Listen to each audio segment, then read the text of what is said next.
The laugh comes before the doors even open. A skinny kid with a red headband leans against the rail outside the sports hall in Zhengzhou, eyes sliding over Darius like a scanner that's already decided the result.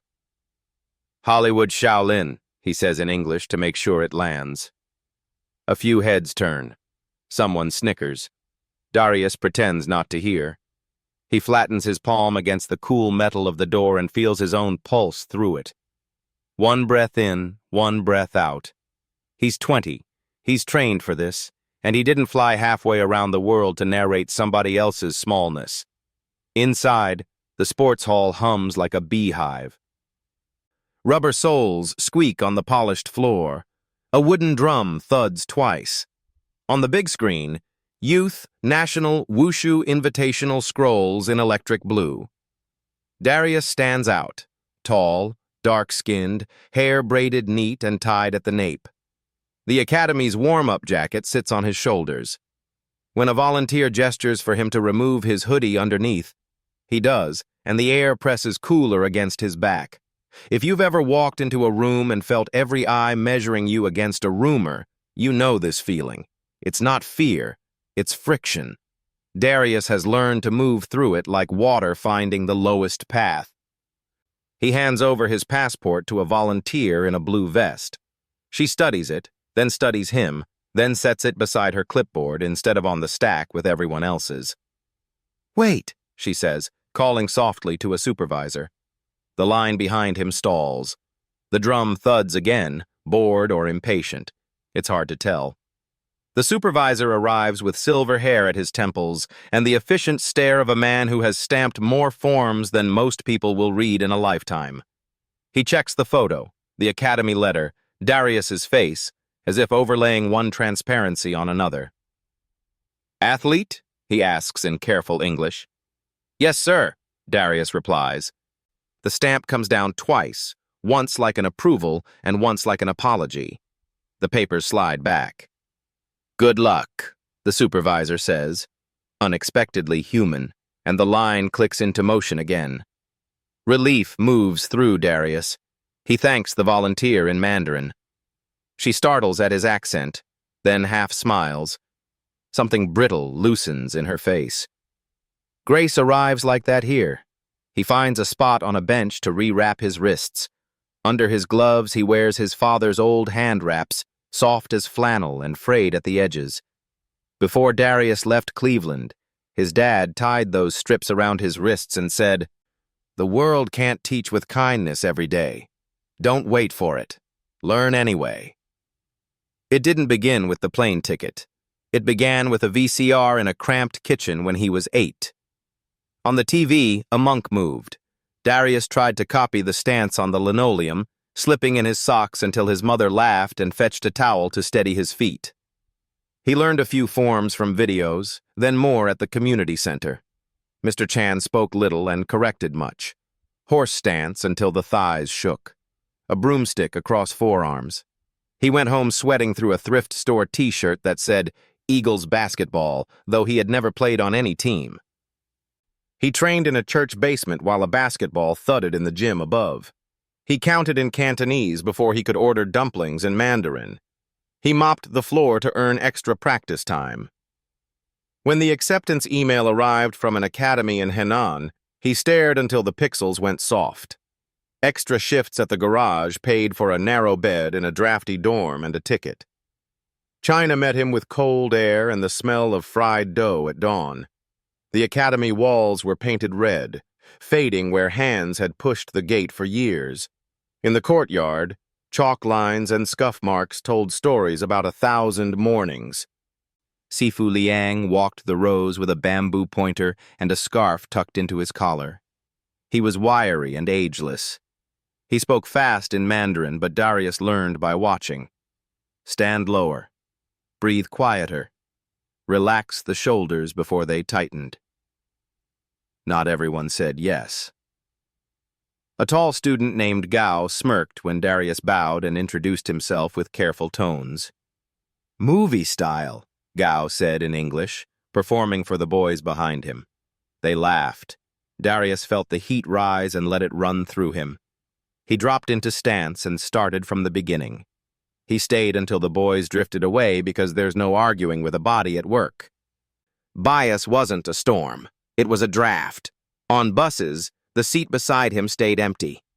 At the noodle shop, the waitress set water on every table but his, then remembered and rushed over with too much apology for so small an omission. Some strangers' eyes flinched before their mouths smiled. Most days it passed like weather. Training gave those days somewhere to go. He woke at 5. He ran until the air scoured his throat. Basics until the basics felt like music.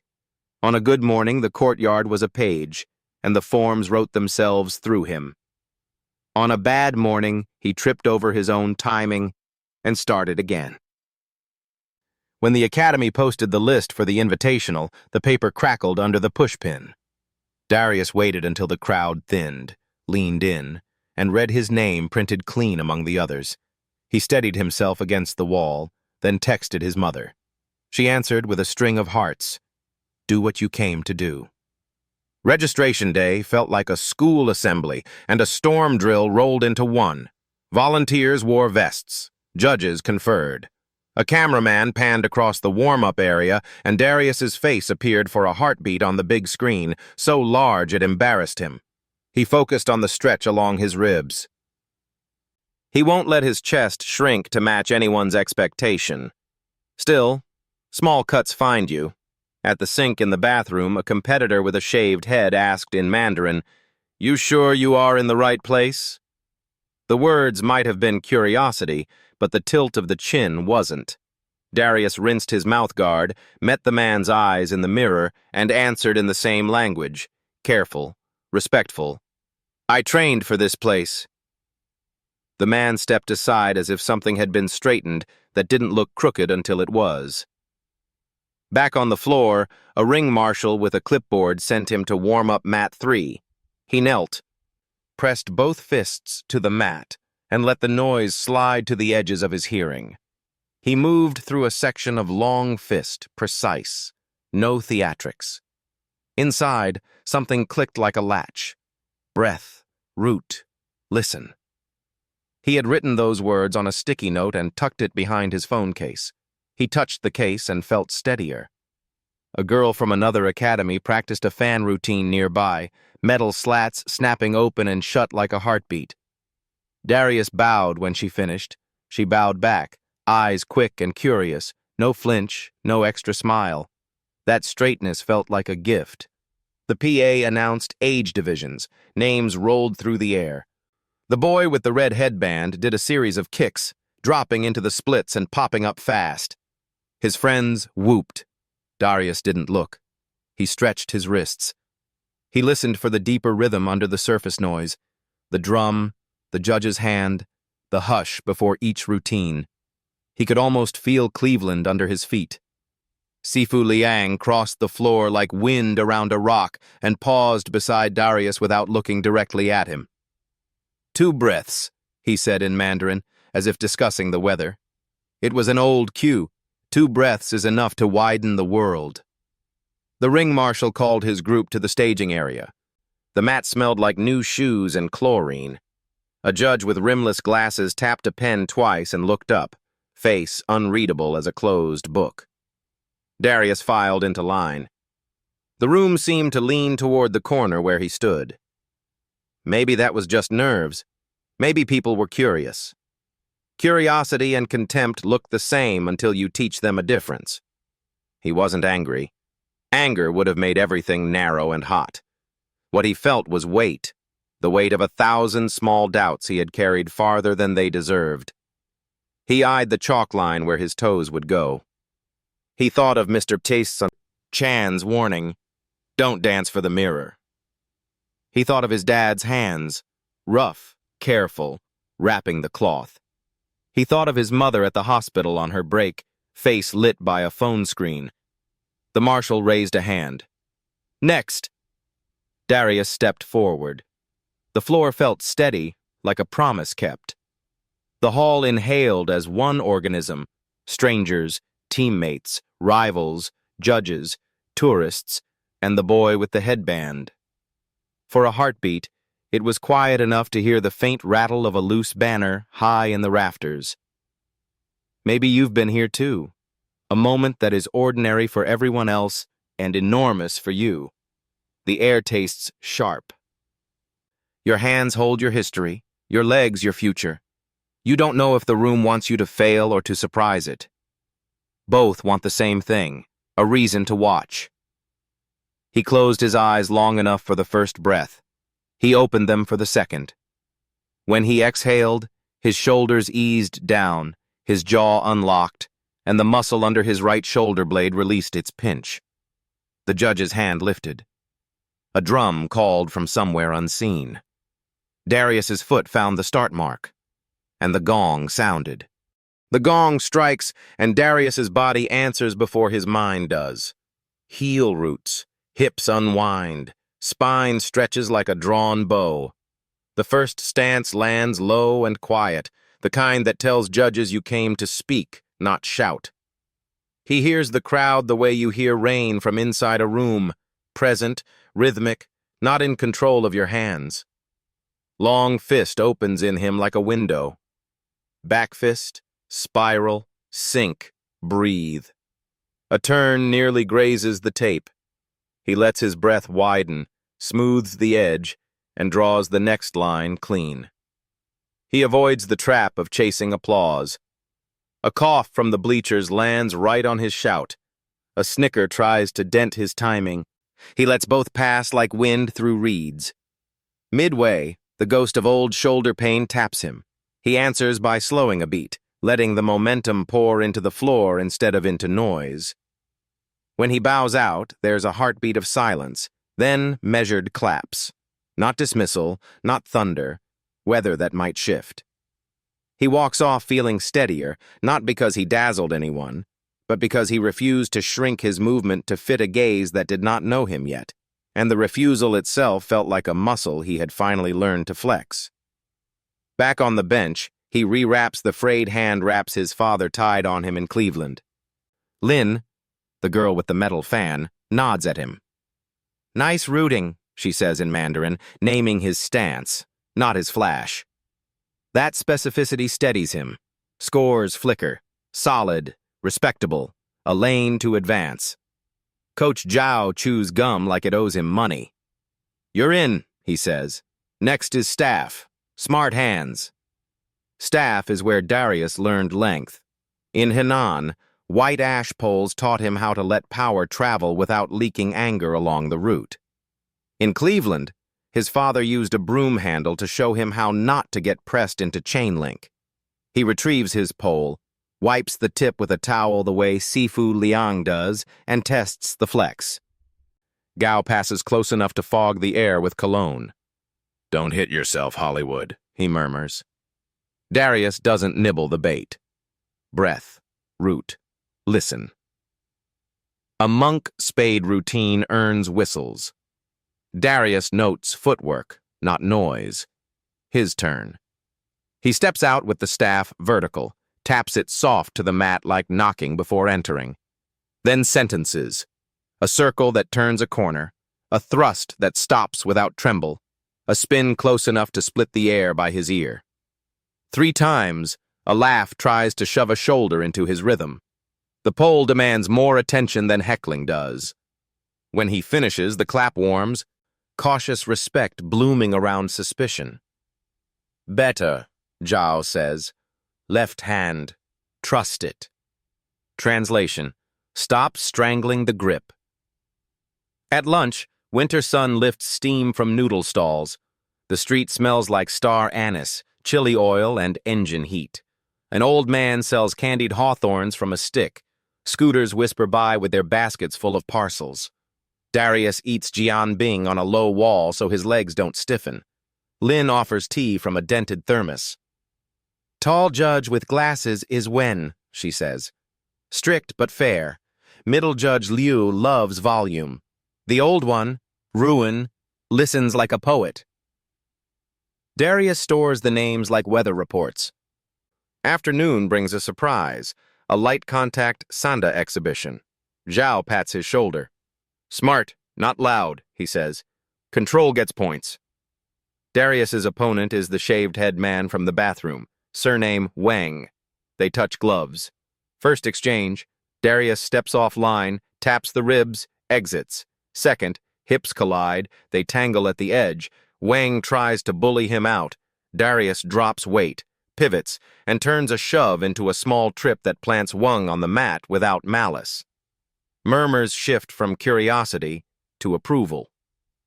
By the third exchange, the contest stops being about message and starts being about problem-solving. Between rounds, Zhao dabs sweat from Darius's brow. He will try to dump you, Zhao says. He thinks you panic. Bell. Wang fakes high, shoots low.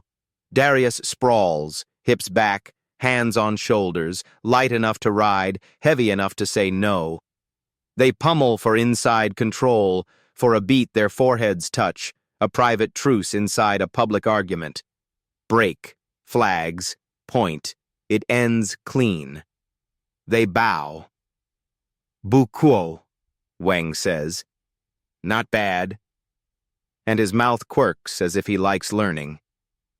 After they step off the platform, Wang catches up and lifts Darius's glove by the wrist the way cornermen do when they declare a spar finished with no leftover poison. Your base is good, he says in careful English, like writing characters he has not practiced in years. Not angry. Many people fight angry. Darius laughs, still winded. Anger leaks points, he answers. Wang grins and gestures toward the concessions. They drink paper cups of barley tea in silence while a janitor sweeps chalk dust into a line that looks like a horizon.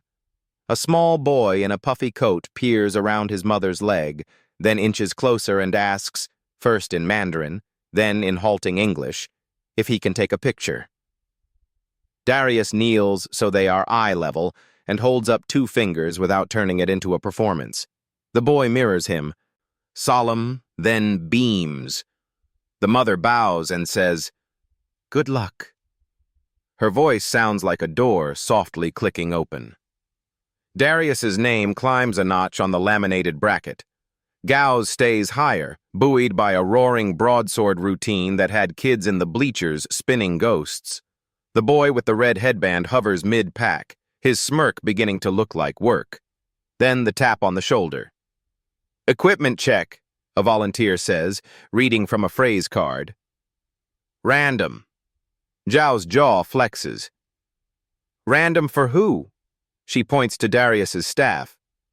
The inspector measures length and weight, all within tolerance, then frowns at a hairline splinter near the tip. Unsafe, he rules. Replace or withdraw. Zhao inhales to argue. Darius lifts a hand. We'll replace. At the rack, everything is wrong. Too whippy, too thick, theatrical. Sifu Liang appears as if he had been air the moment before. He offers a plain pole with a thin line of wear along the grain. This, he says, it taught me to listen. In his palms, the wood feels patient. Shexie Shifu, Darius says. Liang's eyes skip from the inspector to the judge's table and back. Remember, he says, shape is honest only if the inside agrees. Semi-final staff. The hall quiets with the effort people make when they want to believe they're fair. Gao waits on the adjacent mat, posture saying rooms belong to him until proven otherwise. Darius steps to center and lets the circle begin. Slow roll, then quick, then quiet again. A stamped heel asks the floor a question, and the floor answers with a hum only his bones can hear. Near the end, his foot grazes the tape. A line judge's hand twitches. Old Judge Ruin tilts his head, crane-like, and does not raise a flag. The routine ends in a kneel that unfolds into a bow. Applause. Darius feels something align. Gao brushes past backstage, voice pitched sweet for cameras, words salted for Darius alone. Enjoy it, he says. Finals aren't for tourists. Darius lets the sentence evaporate. He's done being anyone's mirror. The scores stack like dominoes. Darius advances. Gao advances higher by a thread. Finals, then. Outside, lanterns blink on over dumpling shops, little moons with coupons printed on their faces. Darius texts his mother a photo of the staff leaning on a bench. She replies with a voice note, breathless. "Baby, we see you. Keep breathing." His father sends a single line. "Win or learn." Finals change the weather. Phones rise to record. A drum the size of a bathtub rolls out. A local official gives a speech heavy with youth, exchange, friendship. Darius stretches in a corner where the light pools. Lynn appears, cheeks pink from her own final. "I hope you win," she says, then taps her sternum. "But mostly I hope they see this." He nods, unsure whether she means grit, grace, or the part of a person that language keeps trying to name and never quite does. Gao goes first. Thunder. His blade drinks light and spits it back. His pauses are weaponized. He lands grinning, surfing a roar. He glances at Darius with a chin lift small as a crown. Darius walks onto the mat with the plain staff that was Liang's and is his now. The drum breathes once. He sinks into a stance that would make Mr. Chan adjust his own knees by reflex. The staff circles, refusing to end because every end is a hinge. He builds like a city. Not just height, but alleys, courtyards, arteries. In the alleys, he leaves space for listening. In the arteries, he lets power move without arrogance. Halfway, a phone chirps, absurd and human. Laughter flickers like static. His rhythm wobbles a breath and then steadies as he widens instead of tightens, threading a soft figure 8 through the air as if tying a knot no one can quite see. Near the end, his heel kisses the scuffed circle at center. Recovery is clean. But the kiss happened. He can feel its ghost in the beat after it. He sets the staff vertical and lets it stand on its own for a heartbeat long enough to tell a story about balance. Then he takes it back and bows without drama. Silence. Then frost. Then thaw. Applause grows like a rumor turning true. Darius bows to the judges, to the space, to the labor that made the moment. And then the floor tilts. Head Judge Ruin lifts a finger for conference just as the equipment inspector hustles up, whispering at the technical table and pointing, absurdly, at Darius's shoes. Zhao's gum stops. Lin's fan closes with a metallic sigh. Gao folds his arms and studies the banner as if bored. The judges lean together, hands over mics. Ruin shakes his head once, then again, slower, as if testing whether the word waiting in his mouth is heavy or hollow. The announcer clears his throat. A feedback squeal laps the ceiling and dies. The hall gathers itself like a lung. "Regarding finalist number 74, the announcer says, there is an issue under review." The drum does not sound. The flags do not wave. Darius stands very still, staff at his side, every breath since he was 8 lining up behind his heart to see if it will hold. The announcer's sentence hangs there, and even the drum seems to hold its breath. Darius keeps the staff down, palms open, like he's showing the room he has nothing to hide. The equipment inspector points at his shoes, at the scuffed circle in the middle of the mat, at a paragraph in the rule book. From the stands, it probably looks petty. Coach Zhao steps beside Darius. "Non-marking," he says, tapping the sole. The inspector answers in quick Mandarin: brand, residue, surface. Darius catches only the nouns and the heat tucked between them. He looks to the judges. Wen, the tall one with glasses, watches, measuring quietly. Liu frowns. Old Ruin's hands lie quiet on the table. Ruin lifts a finger. "We will review," he says into the mic, gentle but not negotiable. He beckons the inspector and asks for the quote. The inspector reads, "Any footwear leaving residue or visible marks shall be disallowed," and taps the scuff. Visible. Wen adjusts his glasses. "That blemish was present during morning warm-ups," he says. I noted it when the banner rope snagged above the rafters. He looks at the timekeeper. Was floor inspection logged? She nods and produces a sheet with a pencil circle and an arrow. Observed pre-event. Liu says, paper test. The timekeeper fetches a sheet of white. The inspector places it under Darius's shoe, twists hard. Nothing. He tries again, harder. Still white. A ripple moves through the hall. Ruin folds his fingers. No mark, he says. Proceed. Wen closes the rulebook with one fingertip. The inspector lowers his eyes. Zhao's jaw loosens. Lin smiles. Wang gives Darius a small thumbs up. Gao rolls his shoulders as if a knot untied itself. Scores roll for broadsword. Gao's totals punch up. Loud numbers the crowd understands. Then staff. The digits climb and settle. Darius's line lands just below Gao's broadsword line and just above Gao's staff line, close enough you could blow the space between them warm. Liu's column is a shade stingier. Wen's is generous but not sentimental.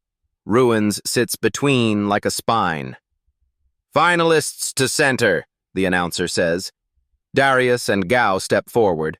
A small volunteer hustles up with 2 ribbons and a bouquet. Cameras rise. The air gathers itself. Ruin lifts the mic again. Before results, he says, a word about what we see. He doesn't look at Darius. He looks at the room. We train our eyes for shape, speed, force. Today we were also asked to see listening. His glance touches the plain staff on the rack. Listening is not loud, but it is strong. The announcer opens the envelope. Broadsword champion, Gao. Cheers burst. Gao bows, grinning. Staff champion. The beat is cruel and sweet. Darius. The hall exhales. Some faces stay startled. Many glow. Zhao's hand lands between Darius's shoulders. Lin shrieks, then covers her mouth. Wang whistles. The boy with the red headband claps fully, not the lazy fingers from earlier. Darius walks to the podium like he's checking each step for honesty. The ribbon is flimsy and perfect. The medal is light, and somehow that makes it heavier. He bows to judges and space and labor. When he looks up, he finds Liang by the barrier. The old man doesn't wave. He nods, the way mountains nod. There is no speech slot, but Ruin steals 10 seconds over the music. Skill lives where work lives, he says. Work is not a passport. Phones catch it. A volunteer repeats it under her breath. Reporters corner him beside a tired plant. How do you feel? A student asks in English. Darius almost says tired, almost says validated, but the truest word is stripped down. Grateful, he says. He adds, Cleveland, Mr. Chan, the church basement, the academy courtyard, Coach Zhao's gum, Liang's staff. The student smiles like she didn't expect the story to have that many hands in it. Gao slides in, blade bag over his shoulder. Up close, his face looks less lacquered. Your long weapon was quiet, he says in Mandarin. Too many shout with it. Darius shrugs. I had to hear it first. Gao's grin tilts. Come back next year. If I deserve it, Darius says. Gao taps the medal. Deserving is a habit. Evening crawls in. Lanterns blink awake. The air smells like scallion oil and thawing snow. Zhao peels off to file forms. Lin and Wang flank Darius toward the exit. Near the door, the equipment inspector smokes under a no smoking sign. He doesn't look up. Darius nods and keeps moving because the metal cools heat that could burn good things. Liang waits beneath the awning. Snow starts in shy stitches. You listened, he says. Darius offers the staff back. Liang pushes it toward him. Not a trophy, he says. A teacher. Keep it until someone else needs the lesson.